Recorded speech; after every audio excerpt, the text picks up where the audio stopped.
सवशाहूर्णम।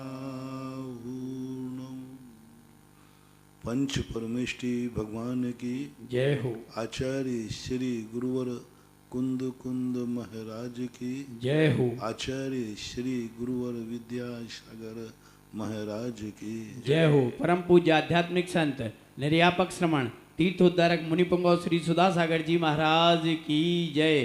परम पूज्य श्री धैर्य सागर जी महाराज की जय। पूज्य गुरुदेव से जिज्ञासा के लिए प्रार्थना।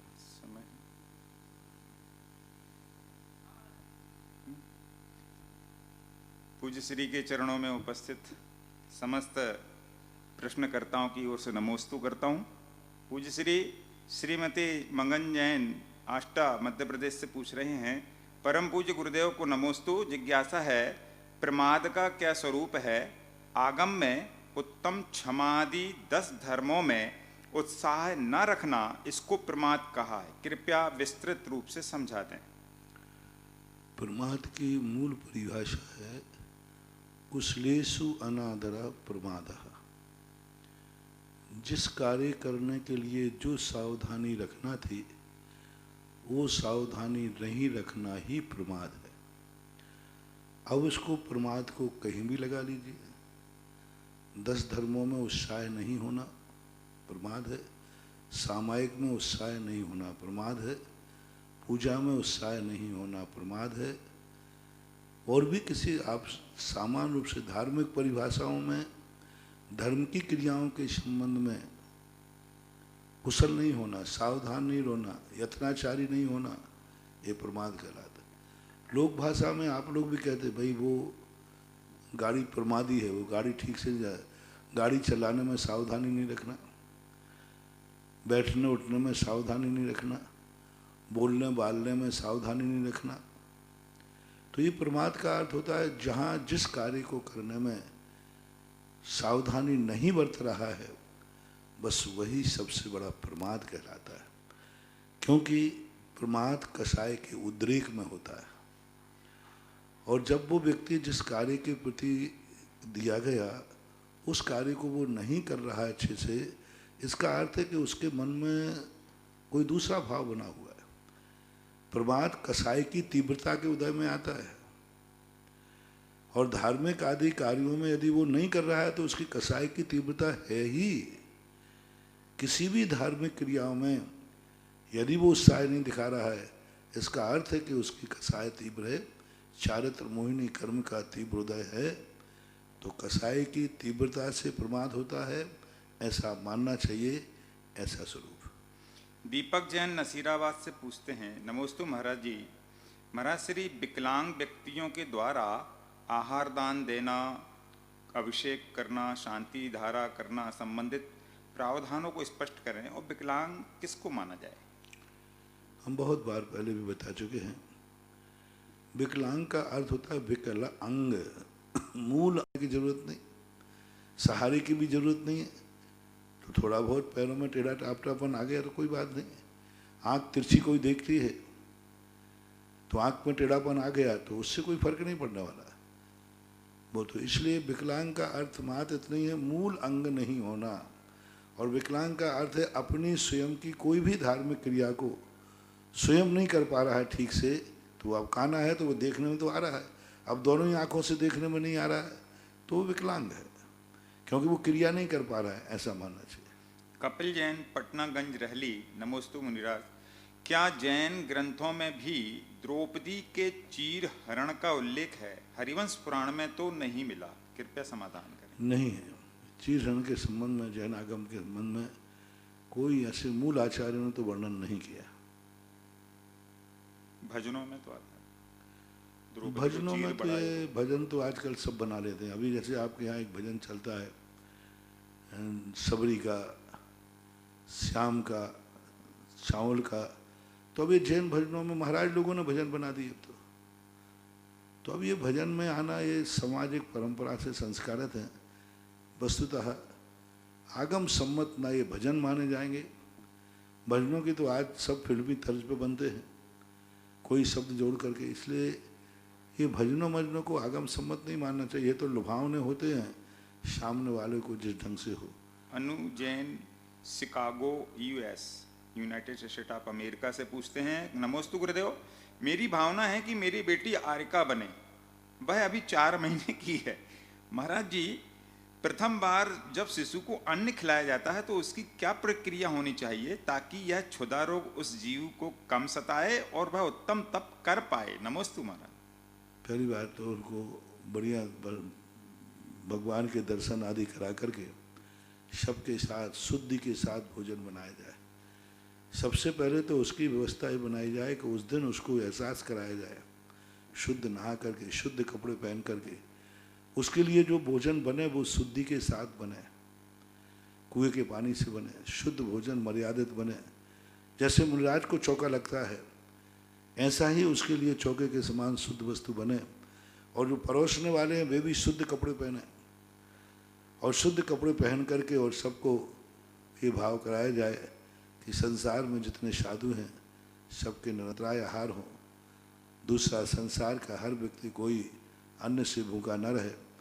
ऐसा करके 9 बार नमोकार मंत्र पूरा परिवार पढ़े, और नमोकार मंत्र पढ़ के फिर उसको यथायोग भोजन आदि करावे। ऐसा रात्रि में भोजन कदापि न करावें। ये नियम आप लोग ले लेवें कि छोटी होने से दूध आदि तो फिर भी दे दें, अन्न की वस्तु उस बच्चे को कभी नहीं खिलावें। अन्न की बिस्कुट है, पूड़ी है, साग है, ये संस्कार अभी से दो उसको, और इस प्रकार से करने से कुछ संस्कार तो बन सकता है। बहुत अच्छा भाव है, आशीर्वाद। राजेंद्र जैन मेरठ से, नमोस्तु गुरुदेव, मेरी जिज्ञासा है, आत्म ध्यान आत्मचिंतन में क्या अंतर है? आत्म ध्यान और आत्मचिंतन में क्या अंतर है, और क्या दोनों ही निर्जरा के कारण है? क्या अविरत सम्यक दृष्टि आत्म ध्यान और चिंतन दोनों कर सकता है? कृपया समाधान दीजिए। आत्मचिंतन तो शुरू हो सकता है। आत्मचिंतन का अर्थ होता है उसका सारा स्वरूप जानना, अतीत का त्रिकालिक स्वरूप जानना कि मैं क्या था, पूरे मार्गणाएं, नरक, स्वर्ग आदि जीव कहाँ कहाँ घूमता है, पंच परावर्तन रूप चिंतन करना, उत्कृष्ट रूप से स्वर्गों का चिंतन, यानी जीव को मार्गणा और गुणस्थानों के माध्यम से करना चिंतन है। दूसरा चिंतन धार्मिक है, आत्मा को गुण गुणी के रूप में चिंतन करना। आत्मा ज्ञायक स्वभावी है, आत्मा ज्ञान दर्शन स्वभावी है, आत्मा इस प्रकार, ये सब चिंतन के विषय हैं। आत्म ध्यान का अर्थ होता है अपा अपा में रहो, जहां पर बहुत एकदम निर्विकल्प। चिंतन में तो चिंतन आता है, माँ चिंत है, माँ जंप है, माँ चिट्ठ है, किम जैन हो थिरो, अपा अपम में रहो, इणमेव परम हवे जानम। पूज्यवर नेमीचंद महाराज ने कितनी अच्छी बात कही, कितनी बढ़िया अच्छी बात कही। माँ चिट्ठ है, चेष्टा मत करो, माँ जंप है, बोलो मत, माँ चिंत है, चिंतन भी नहीं करना। इनमेव परम हवे जानम, ये परम ध्यान है। और फिर बाद में कहा अप्पा अप्पम में रहो, इनमेव परम हवे परम जानम। इस प्रकार परम ध्यान कहलाता है।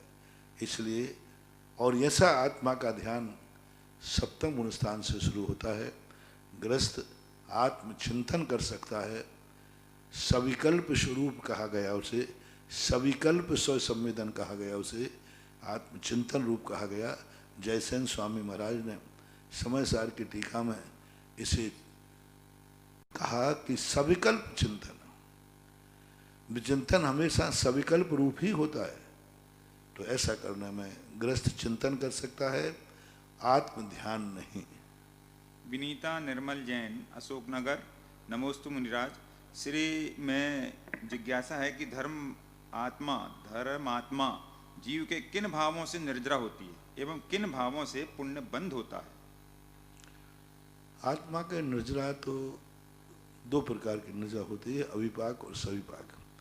मोक्ष मार्ग में संबंधी जो निर्जरा होती है वो जितना ज़्यादा व्यक्ति परमार्थ को दृष्टि में रख कर धर्म की क्रिया करेगा तो निर्जरा का कारण होता है। और निर्जरा में मन और इंद्रियों का निरोध होना जरूरी है। मन और इंद्रियों का, इच्छाओं का, जब तक इच्छाओं का निरोध नहीं होगा वो निर्जरा का साधन नहीं बन सकता। अब आपको खुद देखना है कि कौन सी धार्मिक क्रियाओं में आपकी इच्छाएं निरोध हो रही हैं।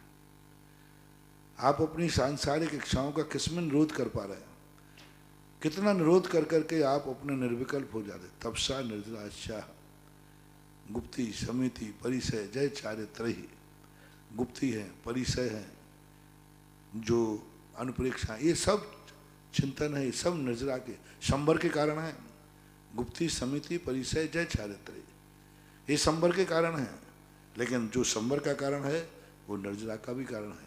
तपसा निर्जरा चाह, और तप के लिए कहा कि तप भी संबर के कारण है और निर्जरा के कारण है। तप किसे कहा? इच्छा निरोधो तपः, इच्छाओं का निरोध करना, संयम करना, इंद्रिय संयम और प्राणी संयम। यूँ मान के चलो, इंद्रिय संयम और प्राणी संयम के बाद इतने मात्र से काम नहीं चलेगा। इंद्रिय संयम प्राणी संयम ये तो अभव्य भी कर लेता।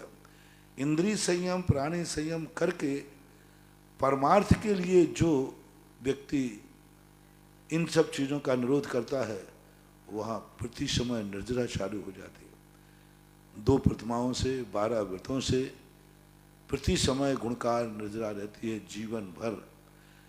जब तक उसने 12 व्रत प्रतिमाएं नहीं ली हैं, उसके नीचे असंख्यात गुणी निर्जरा नहीं है।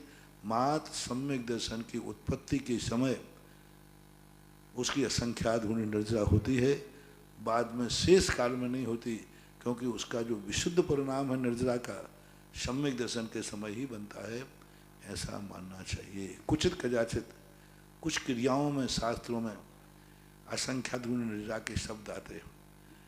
जैसे भगवान की पूजा करते समय निधत्त निकाचित कर्मों का क्षय देखा जाता है, लेकिन ये कुचित कदाचित है, हमेशा नहीं।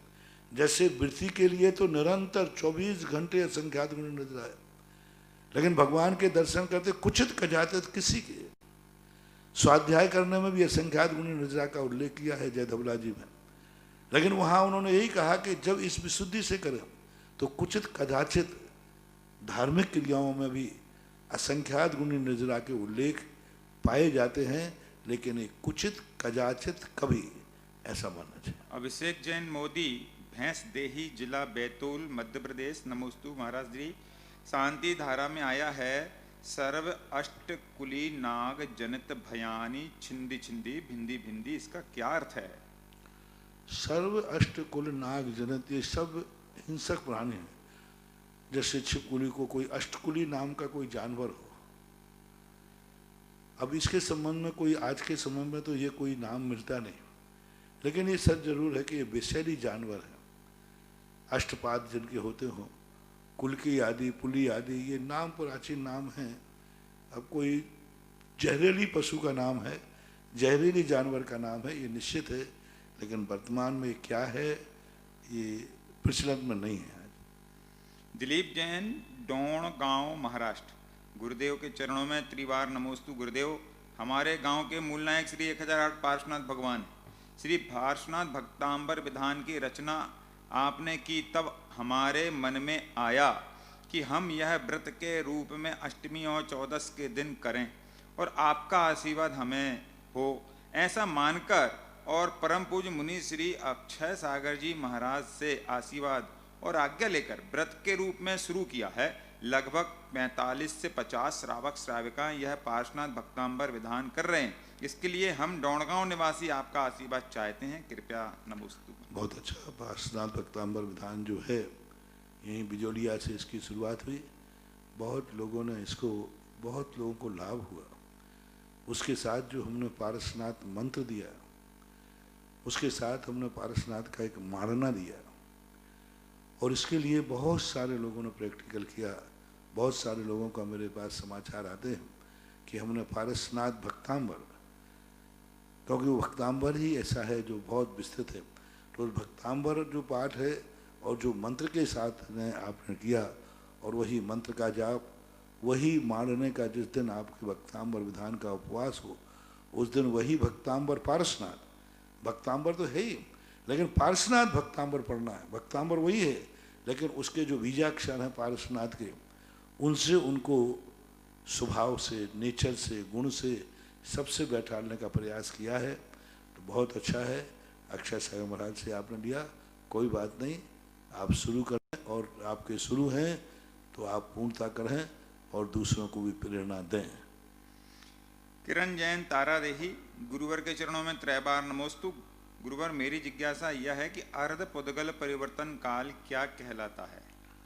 अर्ध पुद्गल परिवर्तन काल एक जैन दर्शन का एक कोट वर्ड, असंख्यात 24 जिसमें हो जाती है।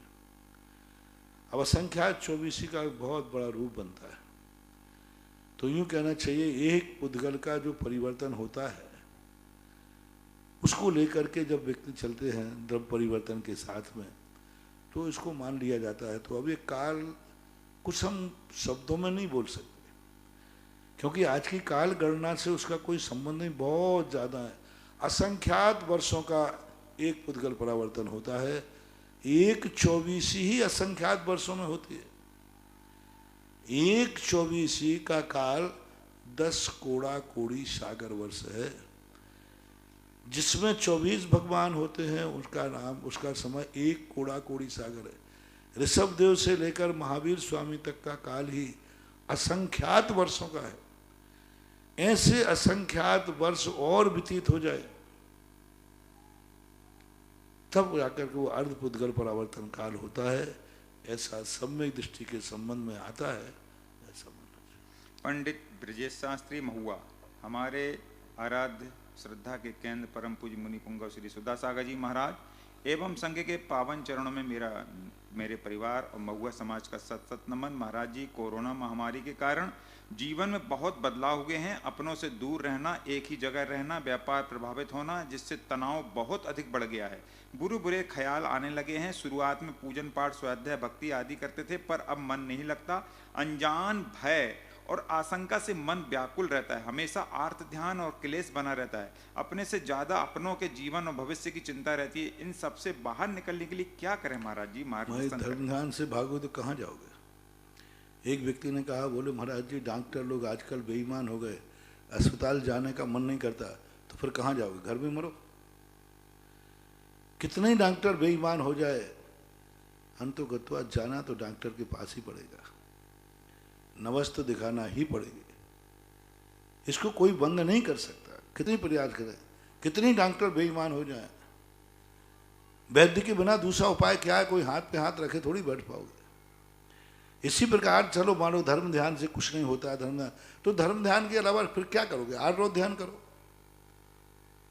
कोई व्यक्ति ने कहा, महाराज जी क्या होता है अभिषेक से, क्या होता है सान धरा? तो फिर काय से होता है? नहाने से होता है, सो नहाते रहो। अरे इससे जैसे डॉक्टर भली बेईमान हो, लेकिन जाना डॉक्टर के पास ही पड़ेगा। कितनी भी परिस्थितियां आए, परिस्थिति को टालने के लिए जाना धर्म के पास ही पड़ेगा। बिना धर्म के अलावा कोई रास्ता नहीं। एक व्यक्ति ने खेत में गेहूं बोया, उजड़ गया, फसल, वो बीज ही नहीं आया। दूसरी साल बोया, फिर बीज नहीं आया। तो अब वो कहता, महाराज जी 2 साल हमने बीज बो के देख लिया, कुछ नहीं आ रहा। नीति कहती है 100 बार उजड़े 101 बार बोना तो पड़ेगा। बिना बोए कभी फसल आने वाली? मान लो 100 बार भी उजड़ गया, महाराज 100 बार बोया उजड़ गया, 100 बार, 1000 लाख बार भी उजड़े, लेकिन जब भी फसल आएगी बोने से ही आएगी, उसके अलावा कोई दूसरा उपाय नहीं। इसी प्रकार धर्म कार्यों में उदास मत हो। ये कहो कि अभी तुम जिंदा हो ना, इसी धर्म के कारण हो। अभी तुम कोरोना से बचे हो, धर्म के कारण हो। और तुम जो जिनको कोरोना हो गया है, भाई ये मानो कि धर्म के कारण है। एक बेटा नास्तिक था, पिता आस्तिक था, उसकी झोपड़ी थी छोटी सी। एक दिन तूफान आया, आधी झोपड़ी उड़ गई। पिताजी उस समय मंदिर में थे, तो बेटा कहता, पापा देखो और जाओ मंदिर, देखो ये झोपड़ी उड़ गई, क्या कर लिया तुम्हारे भगवान ने? बोले बेटा कितनी उड़े? आधी। बोले आधी जो तेरे हिस्से की उड़ गई, मेरे की बच गई, क्योंकि वो मंदिर में था। यदि भगवान कुछ नहीं करता है तो फिर पूरी उड़ जाना चाहिए थी। तो ये सोचना चाहिए, धर्म ही शरण है, क्या करोगे फिर? इसके बिना जाओगे कहाँ? ठीक है, पूजा से कुछ नहीं होता, अभिषेक से कुछ नहीं होता, दान से चलो कुछ नहीं होता, फिर काय से कुछ होता है? पाप करने से होता है? दो ही चीजें हैं, या तो मंदिर आओ या घर में जाओ, या पुण्य करो या पाप करो। ये दोनों में से कुछ नहीं होता तो पुण्य और पाप के शुद्ध तुम कर नहीं पाओगे। तो कई लोग सोच नहीं पाते हैं कि आखिर इसके अलावा उपाय क्या है। जब बीमार हुए, अंत में रामचंद्र जी को भी शत्रु के वैद्य की शरण लेना पड़ी। उपाय क्या है? शत्रु का वैद्य है रावण का सुसेन, शत्रु का वैद्य है। मरता क्या नहीं करता, वो कहते चाहे वो मारे चाहे जिलावे, जाना तो वैद्य के पास ही पड़ेगा। चाहता तो सुसेन भटका सकता था कि नहीं, गलत कर देता, कर सकता था, लेकिन उपाय क्या है? अंत में निर्णय किया कि ठीक है सुसेन वैद्य के पास नहीं जाते। बहुत सारे लोगों ने कहा सुसेन दुश्मन का वैद्य है, वो पता नहीं, तो सबने एक ही बात कहा, फिर कहाँ जाएं? फिर कहाँ जाएं? जब दूसरा उपाय नहीं है तो चलो भाई दुश्मन का वैद्य है, लेकिन वैद्य तो है, कम से कम ये तो हो जाएगी कि भाई वैद्य ने बेईमानी की, हमने तो पुरुषार्थ किया था। इसलिए महानुभाव, परिणाम मत बिगाड़ो, दूसरा कोई रास्ता है नहीं। आर्य ध्यान की अपेक्षा से तुम तो ये मान के चलो अभी तक तुम जिंदा हो ना, धर्म ध्यान के कारण हो, इसलिए धर्म से उबो मत। एक आती है, एक साधु को कांटा लग गया, अवध ज्ञानी साधु थे, या बौद्धों की यहाँ कथा आती है। बौद्ध के बाद एक कांटा लग गया तो उनके शिष्य ने कहा गुरुदेव भगवान, मैं तो समझता था कि आपके सब कर्म कट गए हैं और एक कांटा आपको लग गया तो मेरी तो तपस्या से मन हट गया। बौद्ध ने कहा कि देखो भाई, तुम्हें कहानी सुनाता हूँ, मैंने असंख्यात कल्पकाल पहले एक बकरे को काटा था, आज वो मेरा कर्मोदय में आया। मैं साधु था, मैं धर्मात्मा था, तो आज मेरी गर्दन कटना थी, तो धर्मात्मा होने के कारण गर्दन के स्थान पर तो पैर आ गया। आज तलवार चलना थी, तलवार के स्थान पर कांटा आ गया, धर्म ने ये चमत्कार कर दिया। कायदा से मैंने बकरा काटा था, गर्दन काटी थी, मेरी गर्दन कटना थी तलवार से, लेकिन धर्म का परिणाम देखो कि तलवार तो कांटा बन गई, गर्दन पैर बन गया। बोलो धर्म से कुछ हुआ कि नहीं? और तुम देख रहे महाराज जी, आप धर्मात्माओं को कांटा लग गया तो, अरे कांटा नहीं लगा, तलवार कांटा बना है। तो ये सोचना चाहिए, आज जो तुम्हारे पास है, जो तुम बचे हो, जो आज तुम प्रश्न करने लायक भी हो, इसी धर्म की बदौलत है जो तुमने पहले किया था। आज जो तुम उदासीन हो रहे हो, धर्म में तुम्हारा मन नहीं लग रहा है, जिस समय तुम्हारा धर्म में मन लगता था उसी मन का परिणाम है कि आज तुम कोरोना में क्वारंटाइन नहीं हो और प्रश्न भेज रहे हो। प्रश्न करने की औकात तुम्हारे में जो आई है, ये उसी समय का परिणाम है जब तुम अच्छे थे और मन लग रहा था। फिर से मन लगाओ तो बचे रहोगे, और मन बिगाड़ोगे तो कुछ भी गड़बड़ हो सकता है। डॉक्टर अमित जैन, तलवाड़ा, बांसवाड़ा। गुरुवर नमोस्तु। गुरुवर, इस विश्व में मनुष्यों की जनसंख्या बढ़ रही है। इस काल की इस भूमि पर आत्माओं की संख्या तो फिक्स होगी सभी जीवों की मिला करके, तो क्या दूसरे गति के जीव यहाँ पर आकर के मनुष्य गति में बदल रहे हैं? अगर ऐसा है तो फिर पुण्य ज्यादा हो रहा है। काय को घबरा रहे? मनुष्य कहाँ बढ़ रहे? कोरोना सब निपटा देता है। कहाँ बढ़ रहे? नहीं बढ़ रहे। मनुष्य संख्या उतनी ही है। 29 अंक प्रमाण से कभी संख्या ज्यादा नहीं होती। क्षेत्र का परिवर्तन होता है। अभी जो मनुष्य बढ़ रहे हैं, ये मनुष्य बढ़ना नहीं कहलाता है, ये पापानुबंधी पुण्य से बढ़ रहे हैं। मनुष्य की सार्थकता बढ़ने की जब है जब मनुष्य नर से नारायण के पथ पर चलने लगे, लेकिन वो तो मानव से दानव बन रहा है, तो ये पापानुबंधी पुण्य के उदय से ऐसा होता है। श्री अनिल कुमार जैन, नई टिहरी, उत्तराखंड। महाराज जी नमोस्तु। आपने प्रवचनों जिज्ञासा समाधान में कहा कि जहाँ कुएं की व्यवस्था ना हो वहाँ बरसात के पानी को एकत्र कर मंदिर जी में अभिषेक पूजन उपयोग कर सकते हैं, परंतु हम मंदिर जी में किसी कारणवश टांके की व्यवस्था नहीं कर पा रहे हैं, तो क्या हम बरसात के पानी को प्लास्टिक के टैंक में एकत्र कर प्रयोग कर सकते हैं और फिर उस जल अभिषेक पूजन में उपयोग ला सकते हैं? नहीं, प्लास्टिक आदि के उपयोग करने की मैं अनुमति नहीं दूंगा, क्योंकि इसमें चूक होने की संभावना है, बाहर से तुम्हारा कोई भी अशुद्धि होने की संभावना है, और इतने लंबे समय के लिए रखना सर्वथा उचित नहीं होगा। मेरा अभी मन नहीं है कि मैं तुम्हें ये छूट दे सकूं, क्योंकि ज़मीन के अंदर टाँका होना अलग चीज़ है और टंकी होना, प्लास्टिक की टंकी होना अलग चीज़ है। वैसे ही प्लास्टिक ठीक नहीं होता। प्लास्टिक एक प्लास्टिक ही है, केमिकल ट्रीटमेंट है, केमिकल प्रोडक्ट है। केमिकल प्रोडक्ट के लिए हम अभी कुछ स्टील की रख लें, उसमें चूना डाल के साल भर पानी। देखो साल भर कर रहे हैं कुछ लोग, उसमें जीव नहीं पड़ते।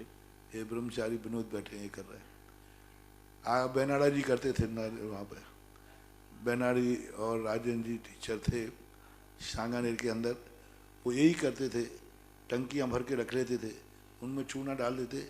ठीक है, ये फिर भी ठीक है। कम से कम प्लास्टिक के में मत रखो भाई, स्टील में रखो, तांबे में रख लो, मिट्टी के में रख लो। लेकिन मिट्टी के में रखने में क्या है, जीभ पड़ने की संभावना होती है। अधिक समय तक यदि वो मटका गीला रहेगा तो वो मिट्टी को, मटके को क्या होता है, गीला कर देता है, तो सम्मूर्छन जीवों की उत्पत्ति होने की संभावना रहती है।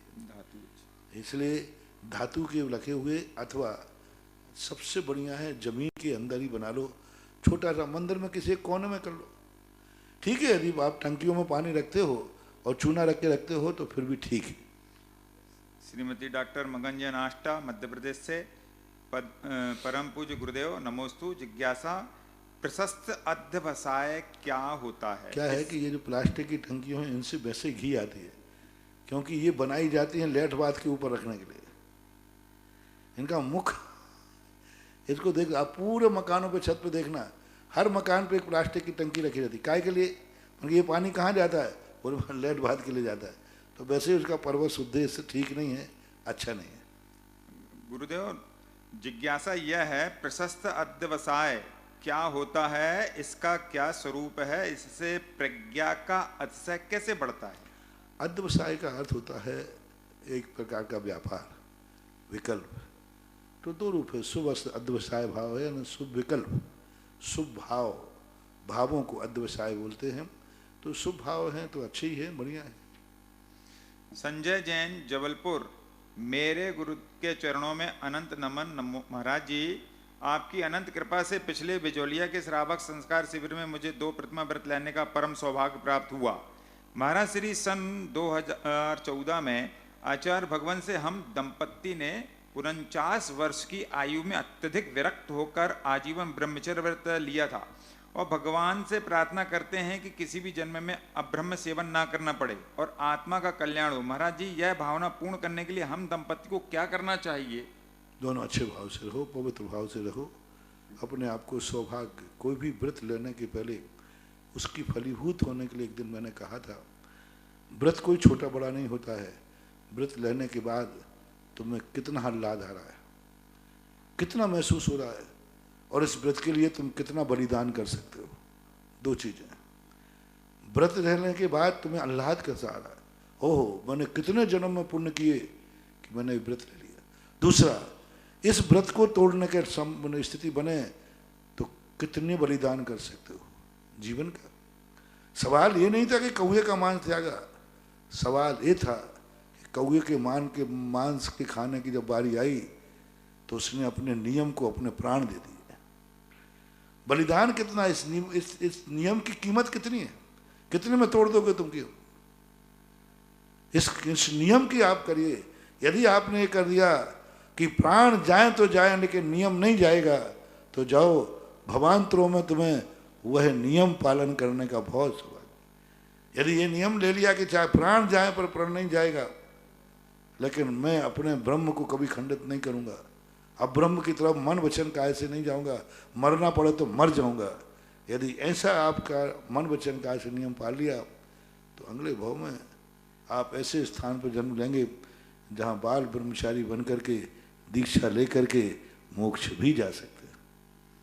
टीकम चंद बड़जत्ता, भीलवाड़ा। मेरे इष्ट देव गुरुवर मुनि श्री जी के चरणों में नमोस्तु। जिज्ञासा, श्री तीर्थंकर प्रभु जी व आचार्य श्री मुनिराजों, आरिका व अन्य संप्रदाय के श्री भगवान का जन्म दिवस जन्म कल्याणक, जिनको संसार को छोड़कर गए लाखों वर्ष हो गए, परंतु आप सभी का जन्म दिवस बड़े ही ठाठ से मनाना उचित है। परंतु भ्रष्ट अभिनेता अभिनेत्री राजनेताओं का जो सभी पापों में लिप्त होते हैं, मरणोपरांत उनका जन्म दिवस मनाना कहाँ तक उचित है? और दूसरी तरफ एक धार्मिक समाज सेवी संस्थाओं में व गरीबों का मददगार का जन्म दिवस मरणोपरांत मनाने का निषेध क्यों किया जाता है? कोई भी उनकी सेवा कार्यों विचारों का परिवारजन भी पसंद नहीं करते हैं, भुला दिया जाता है। मरने वालों को याद प्रश्न आपका समझ गया, हमें कोई प्रश्न खास नहीं है। कोई कौन मना रहा है? हम तो साधुओं के जन्म दिवस ही नहीं मनाने देते।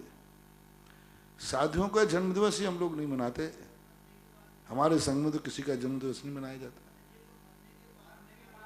मरने के बाद मरणोपरांत मनाने का निषेध। हाँ, तो अब मरण के उपरांत जो मना रहे हैं, जिसको जो दीवाना है उसको क्या करें? जैन समाज तो नहीं मना रही। जैन समाज तो अपने परिवार के मरने का भी जन्मदिन कौन मनाता है?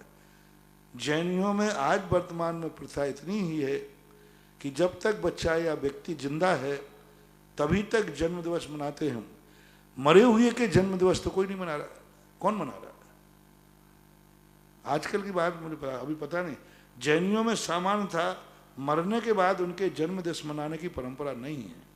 कोई कुछ करा दे तो अपवाद मार्ग हो, और जाके हीरो हीरोइन के बना रहे, तो अब उनके दीवानों को तो क्या, वो तो उनके मंदिर बना के पूज रहे। अमिताभ बच्चन का मंदिर बन रहा, बता दे कहीं। तो ये बना रहे हैं, तो अब इसके लिए क्या करोगे? पर ये परंपरा नहीं है और होना भी नहीं चाहिए। हम लोगों के मनाना उचित है। क्यों मनाना उचित है? कौन से शास्त्र में किसका जन्मदिन मनाया? तीर्थंकरों को छोड़कर क्या किसी का जन्मदिन मनाया गया? किसी भी महाराज का, किसी भी साधु का जन्मदिन मनाया गया? भुजबल शांति सागर महाराज का जन्म दिवस किसने मनाया? कब मनाया? जिस समय वो थे क्या उनका जन्म दिवस मनाया गया? कोई भी इतिहास, कोई भी पत्रिका में हमें बता दीजिए कि पूज्य शांति सागर महाराज का जन्म दिवस मनाया गया जिसमें शांति सागर महाराज खुद इन्वॉल्व हुए थे। उनके सानिध्य में पूज्य शांति सागर महाराज का जन्मदिन किसी ने नहीं मनाया। कभी शांति सागर महाराज जी ने नहीं बनाया, हमारे संघों में नहीं बनाया। अब तुम लोग जबरदस्ती मना लो और जबरदस्ती पेपर पत्रिका में निकाल दो फलाने महाराज का अवतरण दिवस। तो अब क्या करें? हम लोग कोर्ट केस करें? हमारा समर्थन वही माना जाता है जब उनके खुद सानिध्य में मनाया जाए और वो इन्वॉल्व हो में, तो समर्थन है। बाकी दुनिया कोई मनाती है तो उसके लिए कुछ नहीं कर सकते। नहीं होना चाहिए जन्म आदि दिवस। आदि कुमार जैन, बंड, नागपुर। नमोस्तु गुरुदेव। महाराज, श्री द्रौपदी को वापस लाने के लिए श्री कृष्ण और अर्जुन धात की खंड में गए थे, ऐसा कहा जाता है। तो गुरुदेव वे लोग किस वाहन से गए थे? उनके पास विद्याएं हैं, उनके पास शक्तियां थी। समुद्र पार करने की भी शक्ति थी। रथ को हाथ में लेकर के समुद्र में शिकारी निकल जाते हैं। वो नारायण थे, उन्होंने वहाँ पर विद्याएं आदि जो उनके पास होती हैं उनका आलम्बन लेके जाते हैं। तृप्ति जैन, मुजफ्फरनगर। नमोस्तु महाराज, मैंने एक बार आपसे जिज्ञासा में पूछा था कि क्या कोई मुनिराज 7वें नरक का बंद करने के बाद परिणाम संभालने पर मोक्ष जा सकता है? नहीं जा सकता। और आपने बताया था कि वह यह परिणामों के उतार चढ़ाव के कारण होता है।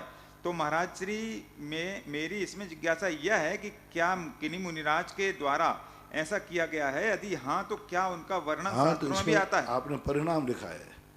7वें नरक की आयु बंद होने के बाद फिर तो नहीं जाएगा, नरक जाना ही पड़ेगा। लेकिन 7वें नरक की गति बंद हुई, इसका उल्लेख मिलता है। बहुत सारे कथाओं को उल्लेख मिलता है कि एक महाराज ने 7वें नरक की गति का बंद कर रहे थे परिणाम। बाद में जो उनके परिणाम सुधरे संबोधन पर, तो उन्होंने केवल ज्ञान प्राप्त करके मोक्ष चले गए। जा सकते हैं। परिणामों की अविचित्रता है। परिणाम ही तक रहे, आयु बंद नहीं होना चाहिए। परिणाम ऐसे निकृष्ट हो गए कि नरक गति का बंद हो रहा है, वो भी 7वें नरक की गति का। तो परिणाम बदले जा सकते, गति बदली जा सकती है, आयु बंद नहीं बदला सकता है। ये परिणामों का विचित्र है। शास्त्रों में ऐसे सैकड़ों उदाहरण भरे पड़े हैं। आप अपनी जिंदगी में देख लीजिए ना, कई बार तुम्हारे ऐसे निकृष्ट परिणाम होते कि मर जाओ और मार डालो। बाद में सोचते अरे कहाँ के बुरे भाव कर लिए। तुम्हारे तो मंदिरों में बुरे भाव हो जाते हैं, भगवान के प्रति बुरे भाव हो जाते, तुम्हारे तो गुरुओं के प्रति बुरे भाव हो जाते। लेकिन ये भाव होना, आयु बंद नहीं हुआ है तो इन भावों में परिवर्तन आ सकता है। महेंद्र जैन, इंदौर से। गुरुवर नमोस्तु। द्रव्य पूजा और भाव पूजा में पुण्य अर्जन में क्या अंतर है? वर्तमान समय में जहां सार्वजनिक रूप से मंदिर में द्रव्य से पूजा करना थोड़ा रिस्की है, वहीं भाव पूजा इसका अच्छा विकल्प है। महाराज जी, इसमें किस प्रकार सावधानी? जनागम में गृहस्थ को भाव पूजा का कोई उल्लेख नहीं किया गया। भाव वंदना है, भाव स्तुति है, भाव भजन है, भाव आराधना है। पूजा तो भाव पूजा है ही नहीं।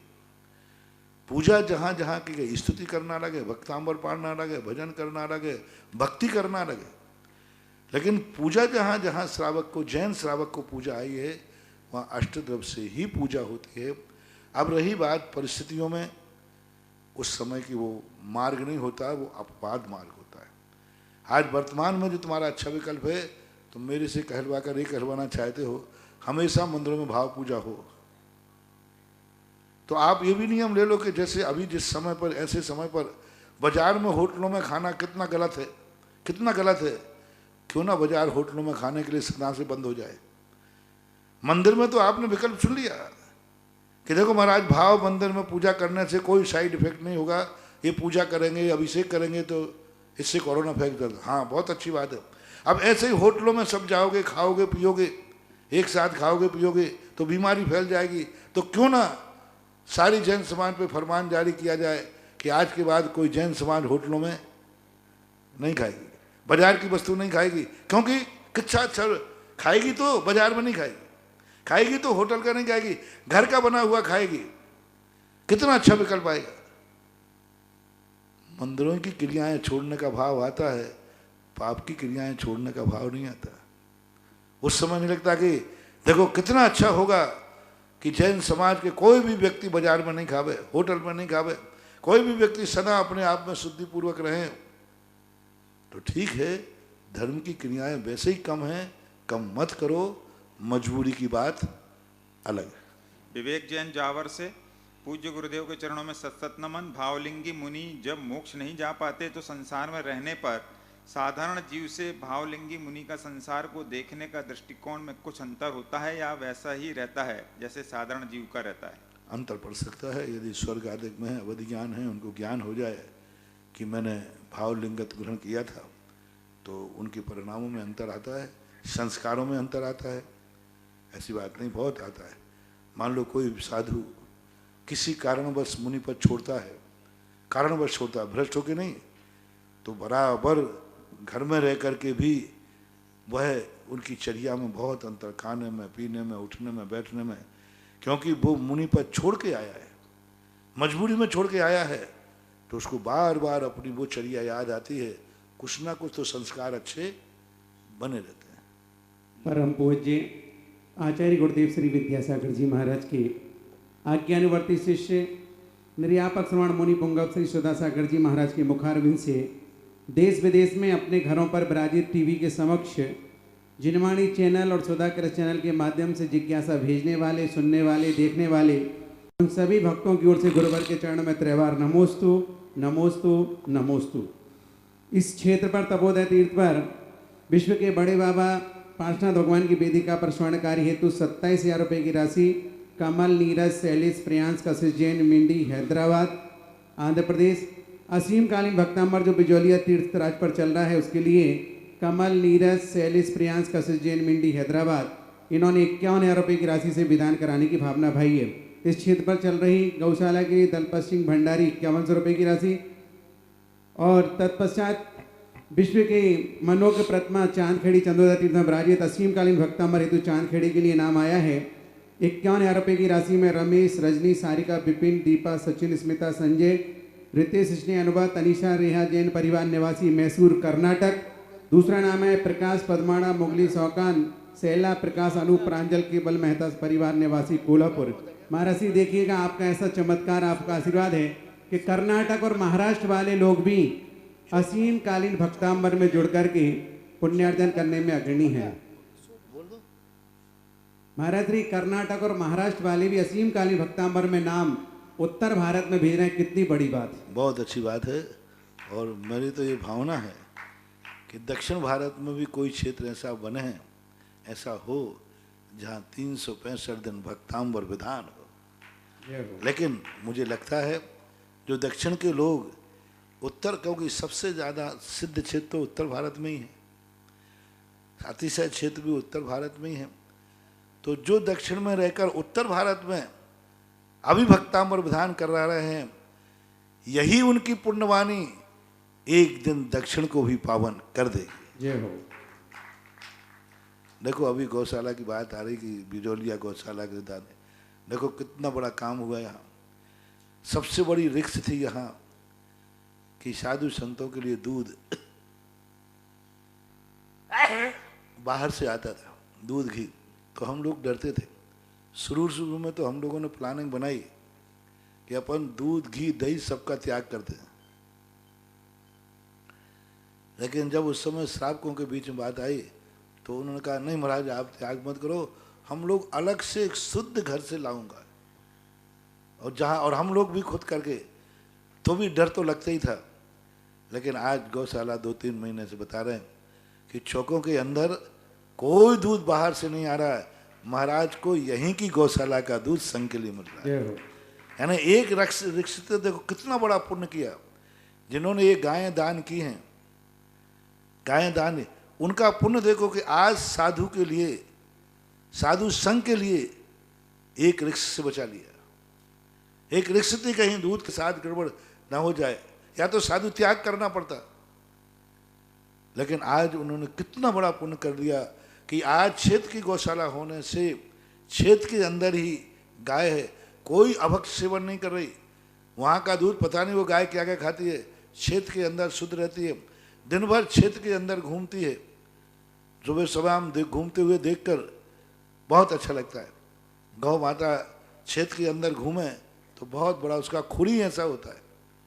और आज एक रिक्शे पूरे संघ को अभी बताया कि शुद्ध दूध पूरे चौकों में यहीं का मिल रहा है, उसमें कोई रिक्स नहीं है। सारे तीर्थ क्षेत्र वाले लोग ऐसे चेत जाएं तो मेरा भाव है कि सारी जैन समाज को, जो आसपास रहने वाली जैन समाज है, उनको दूध क्षेत्र पर रहने वाली गौशाला से मिले तो बहुत बीमारी से बच जाओगे। बाजार का दूध आज जहर है, कितने ईमानदार हों इंजेक्शन लगा लेते हैं, उनमें घोल देते हैं पता नहीं क्या, दूध जैसा लगता है। आजकल सबके वो सेंट चल गए। हाँ, बस स्वाद में वही आएगा, गंध वही आएगी, लेकिन उसमें जहर है।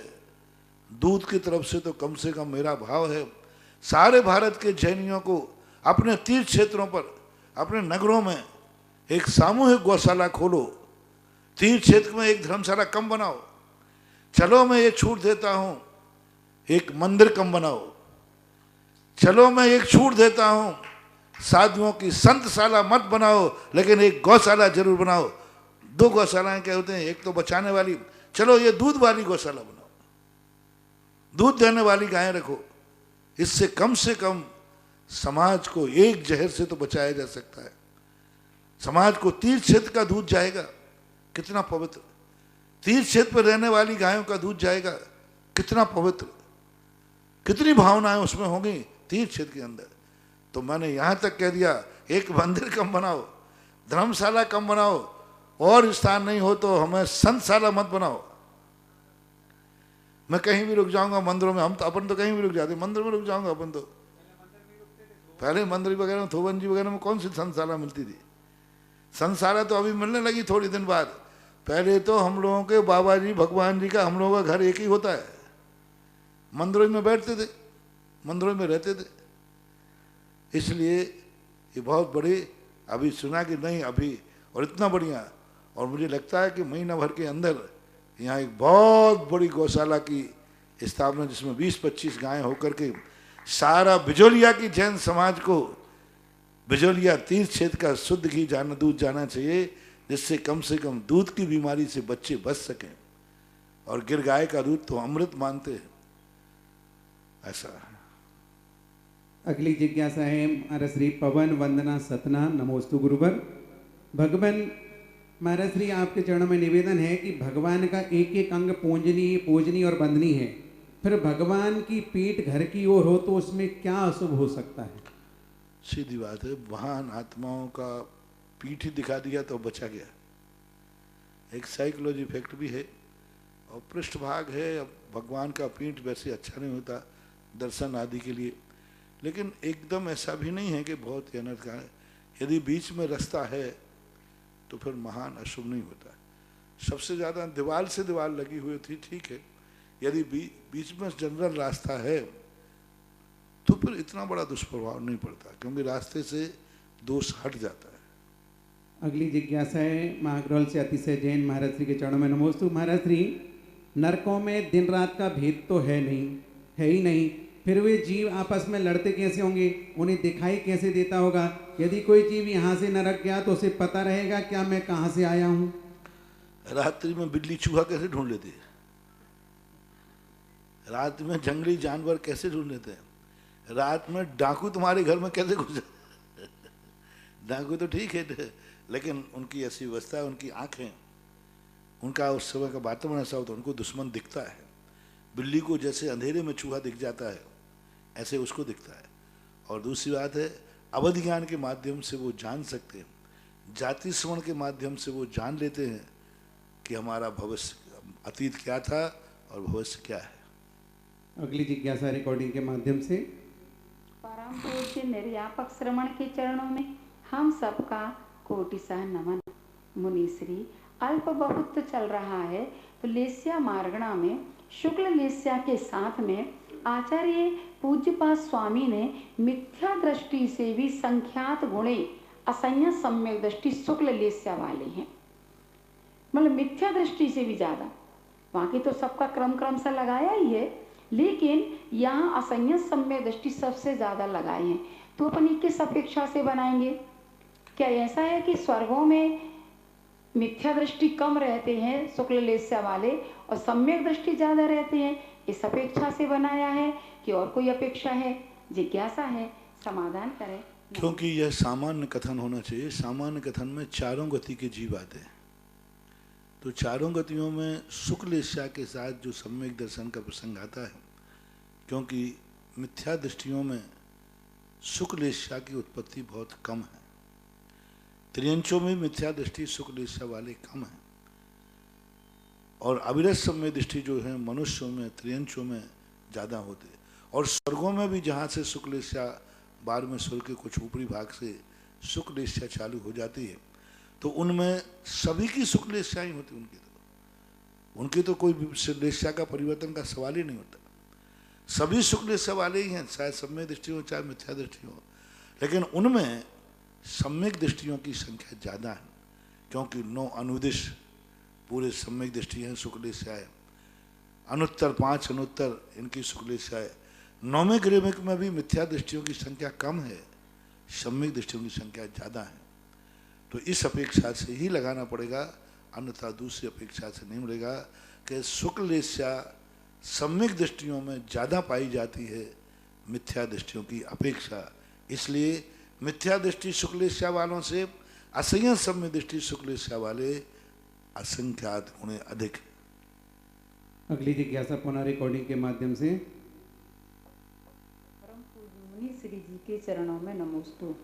मुनि श्री जी, हम भक्तामर जी पढ़ रहे हैं, उसके 46वें नंबर काव्य आपाद कंठ मुरु श्रंखल वेष्टितांगा गाढ़म ब्रहण्य गढ़कोठ भ्रष्ट जंगा में आया है कि मुनि मानतुंग आचार्य को सांकलों से बांधा गया था, पर सुनने में आता है कि आचार्य मानतुंग महाराज को 48 कोठों में बंद किया गया था और एक एक काव्य पढ़ते पढ़ते एक एक ताला टूटता गया। तो महाराज जी, भक्तांबर जी में यह तो नहीं आया, तो यह कहाँ से लिया गया है? मुनि श्री जिज्ञासा है, समाधान करें। श्लोक तो आया है, इस श्लोक से यह अर्थ नहीं निकल रहा है कि मानतुंग आचार्य महाराज बंदी थे, क्योंकि उन्होंने तो हर श्लोक में ऐसे कहा, हर विपदा में अग्नि का भी कहा तो क्या उनको अग्नि लगी थी, हाथी का भी कहा तो क्या हाथी का था, शेर का भी कहा, सभी कहे उन्होंने। इसी प्रकार ये जेल का कह दिया, युद्ध का उन्होंने कहा, तो क्या वो युद्ध लड़ रहे थे उस समय? बलगत तुरंग गज गर्जित भीम नाद माजो बलम बलवताम भूपति नाम प्रोद्युत दिवाकर मयूख सिखाओ तब तो कीर्ति नातम युवा सुविधा में पेते, ऐसे कई श्लोक कहे। तो वहाँ ये कहीं परिलक्षित नहीं हो रहा है। रही बात उनको 48 सालों में बंद किया गया था, ये कोई प्रमाणिक कोई ऐसा कोई लेख नहीं मिला।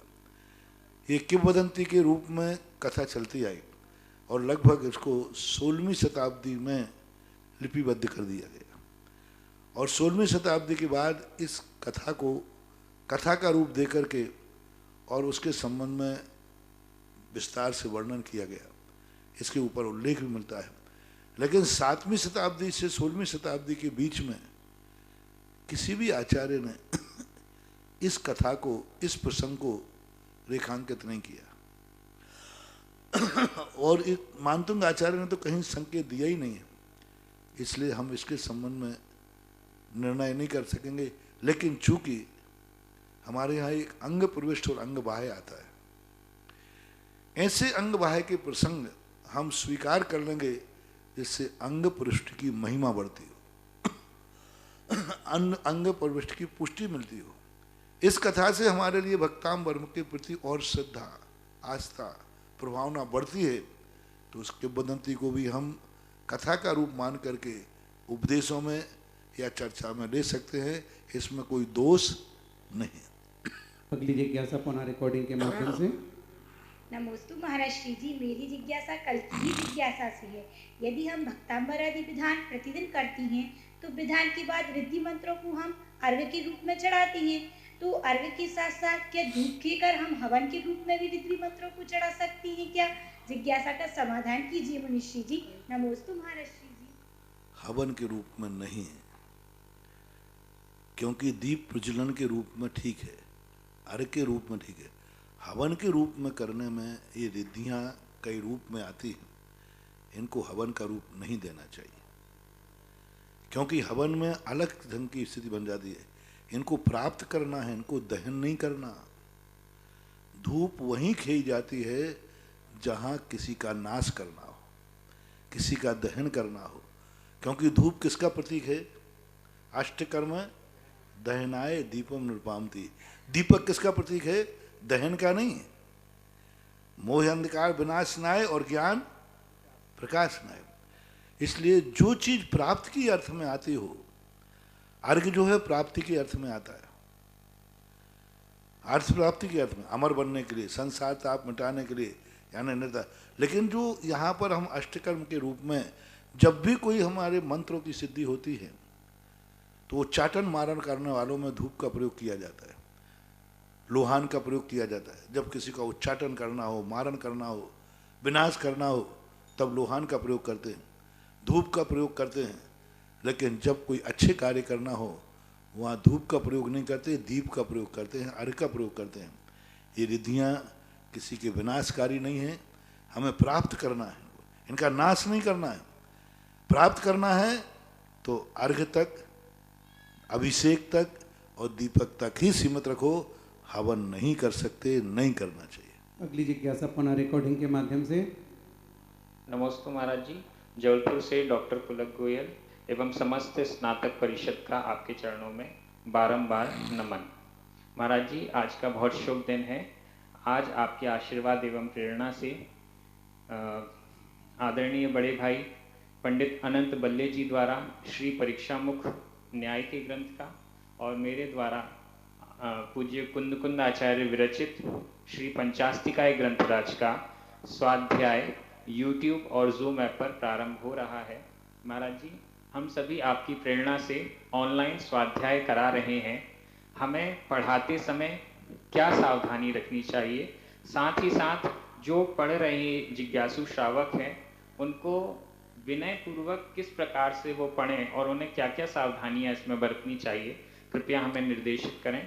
नमोस्तु। किसी भी रूप में हम जिनवाणी को पढ़ाएं, चाहे प्रत्यक्ष या परोक्ष, हमें सबसे पहले सम्यक दर्शन के 8 अंग जो हैं, सम्यक ज्ञान के जो 8 अंग हैं, उनका ध्यान रखना चाहिए और सामने वालों को पढ़ते समय सबसे पहले प्रेरणा देना चाहिए।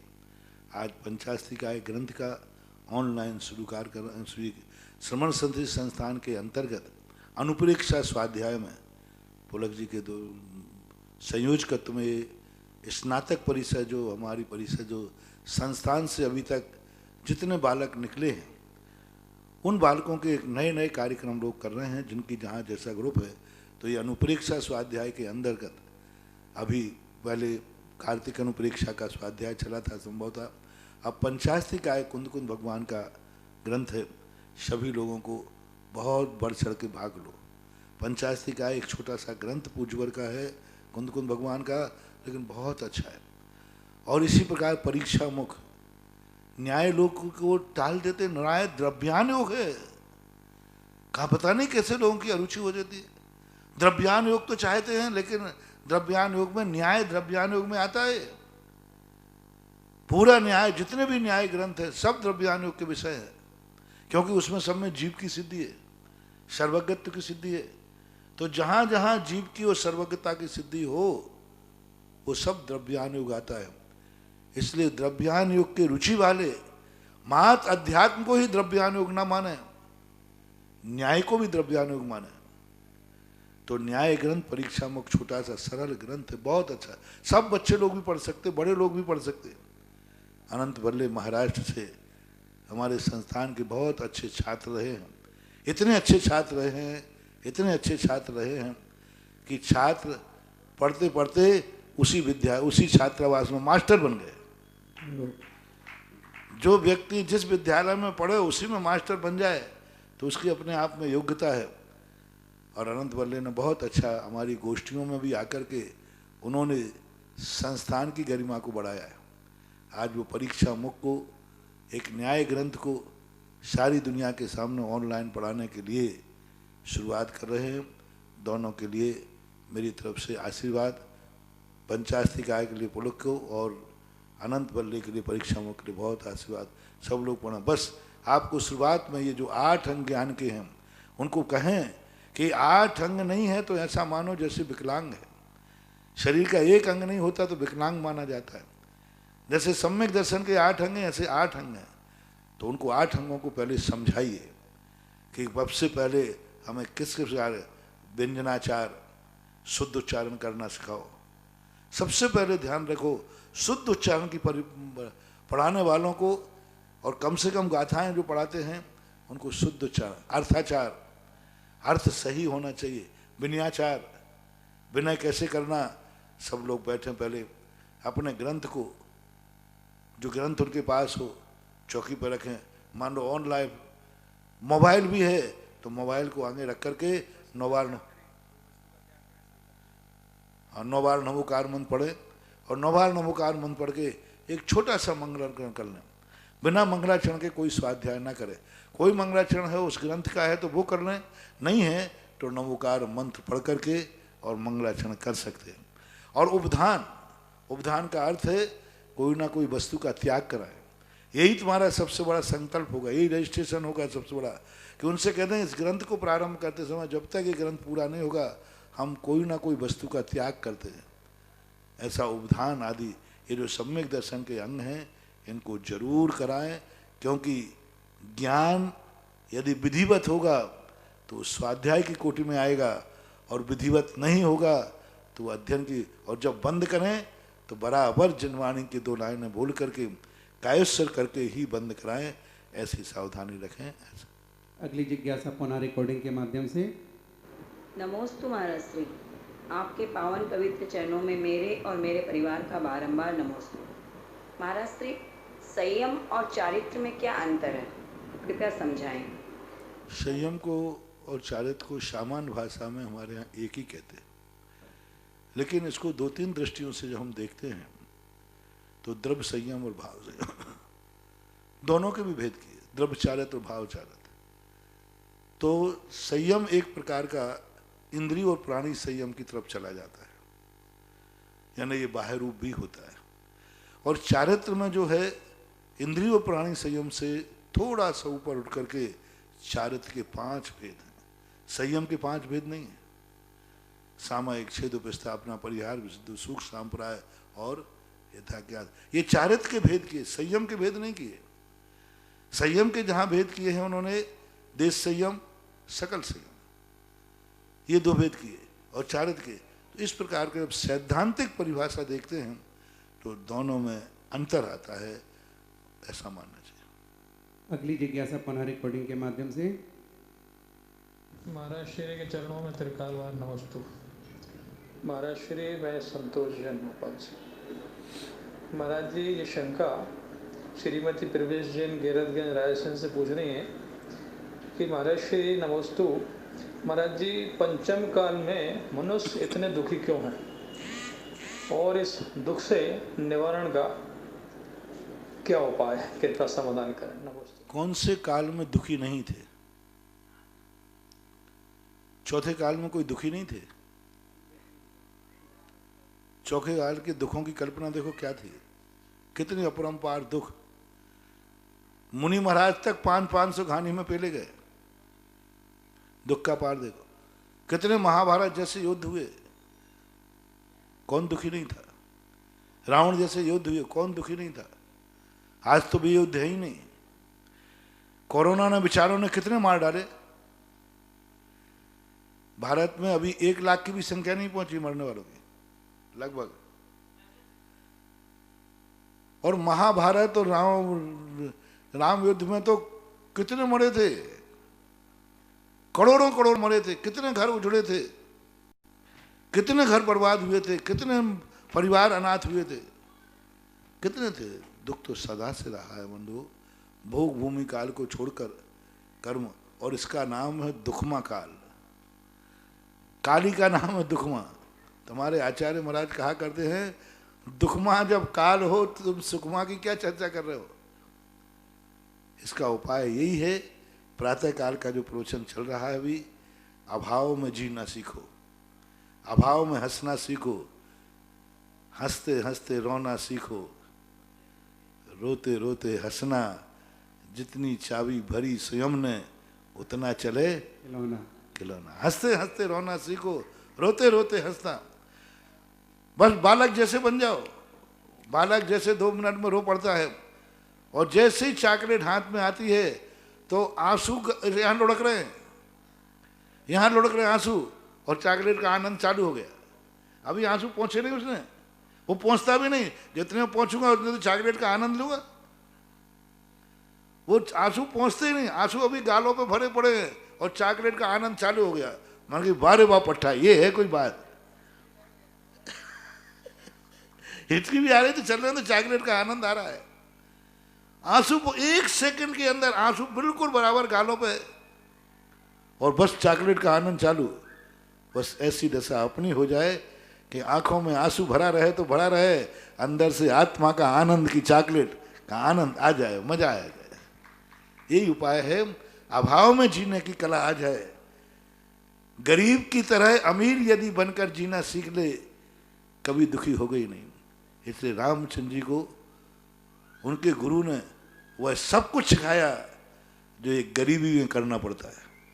एक जो गरीब करता है, गरीब की जिंदगी में जो कुछ घटित होता है सब रामचंद्र का है। और आज प्रातःकाल ही मैंने कहा, एक गरीब पुण्यहीन की जिंदगी में जो घटित होता है, महावीर ने वह सब कुछ अपने साधु में घटा के दिखा दिया।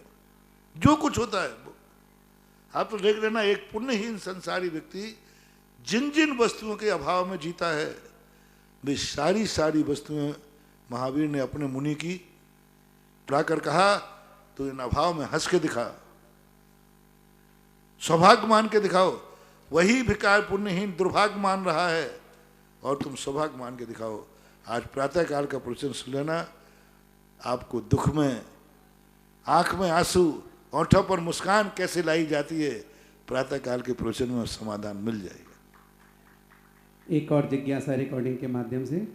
नमोस्तु महाराज श्री जी, मांगरोल से नविता जैन की जिज्ञासा है कि कुछ दिन पूर्व जिज्ञासा में आपने बताया था कि एक छोटा सा भी नियम निर्दोष पालन करने पर नरकायु त्रियंचायु का बंध नहीं होता है। अब ये और बताएं कि सम्यक दृष्टि मिथ्या दृष्टि दोनों केस में ये बात उचित है क्या? साथ ही एक जिज्ञासा और एक बार क्या क्या क्या बोला अभी? नमोस्तु महाराज श्री जी, मांगरोल से नविता जैन की जिज्ञासा है कि कुछ दिन पूर्व जिज्ञासा में आपने बताया था कि एक छोटा सा भी नियम निर्दोष पालन करने पर नरकायु त्रियंच आयु का बंध नहीं होता है। अब ये और बताएं कि सम्यक दृष्टि मिथ्या दृष्टि दोनों केस में ये बात उचित है क्या? साथ ही एक जिज्ञासा और, एक बार प्रवचन में आपने कहा था कि जैसे बीज के बिना वृक्ष की उत्पत्ति संभव नहीं, वैसे ही सम्यक दृष्टि बने बिना व्रत आदि कार्यकारी नहीं होते।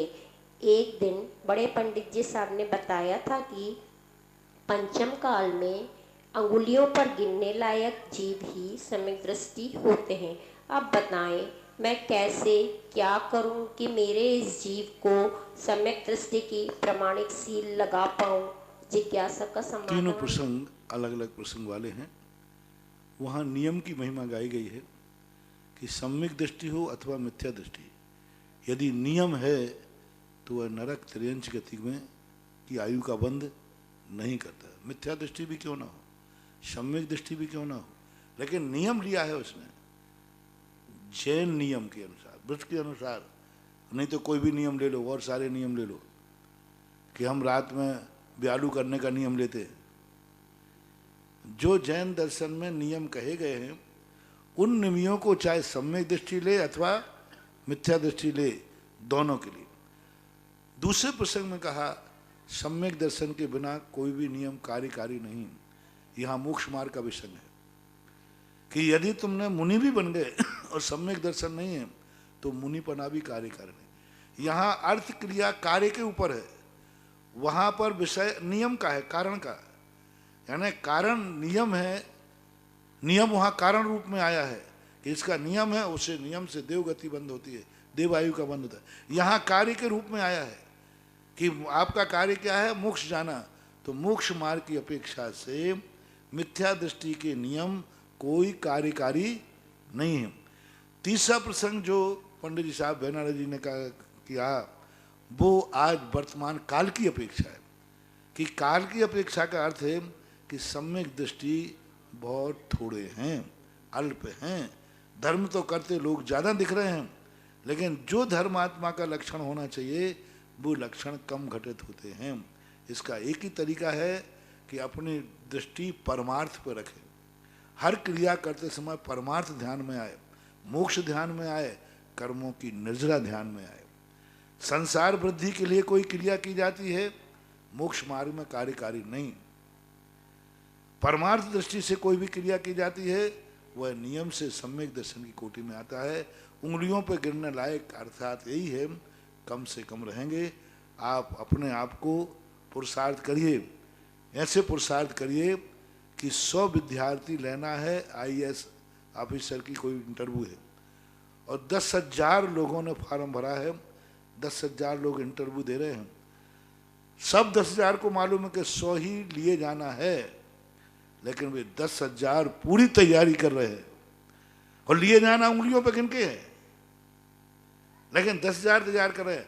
अपन ये चिंता ना करें कि कितने लिए जाना है, अपन ये चिंता ना करें कितने सम्यक दृष्टि हैं, अपन ये चिंता करें इस दौड़ में मैं शामिल हूं, बस। अब 10,000 व्यक्ति यही मान रहा है कि मैं पास होऊंगा, मैं पक्का है, 100 में मेरा नंबर है, 100 में मेरा नंबर है। ऐसे ही अपन को ध्यान रखना है, वे उंगलियों पे गिनने वाले सम्यक दृष्टि हैं, उनमें मेरा नंबर है। स्टडी करो, पूरी स्टडी करो, तैयारी करो, अपने मन बचाने के जो आगम में सम्यक दर्शन की भूमिका कही उसमें जुट जाओ, अपन को पूरा जुट जाओ। उन 100 में मेरा नंबर है, 10,000 में नंबर वाला भी कह रहा है मेरा नंबर है।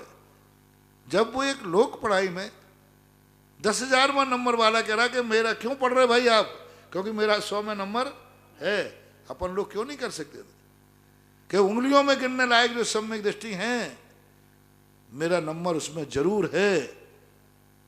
तैयारी करो, ये मान के करो कि मेरा नंबर है। और यदि तुम्हें ये कह दिया जाए काय को पढ़ रहा है, तेरा नंबर आना नहीं, 100 फिक्स हो चुके हैं, 100 फिक्स हो गए, तो फिर आपका पढ़ने में मन लगेगा। इसलिए हम ये नहीं कहेंगे कि आपका नंबर नहीं, मैं तो ये कहूँगा अपन सबका नंबर है। दिन रात अपनी सावधानी रखो, जो आगम ने कहा है वैसा विचार वैसा सोच रखो, अपना नंबर उन उंगलियों में गिनने में आ जाए। है। इस प्रकार से जिज्ञासा समाधान संपन्न हुई। आज की आरती के लिए तैयार रहेंगे जिन्हें परम पूज्य महाराज श्री के हार कराने का सौभाग्य मिला। महेंद्र विनय मनीष बगड़ा परिवार तैयार रहेंगे। इसके पहले जिनवानी स्थिति एक्स्ट्रा था क्या? अच्छा बढ़ा दिया था।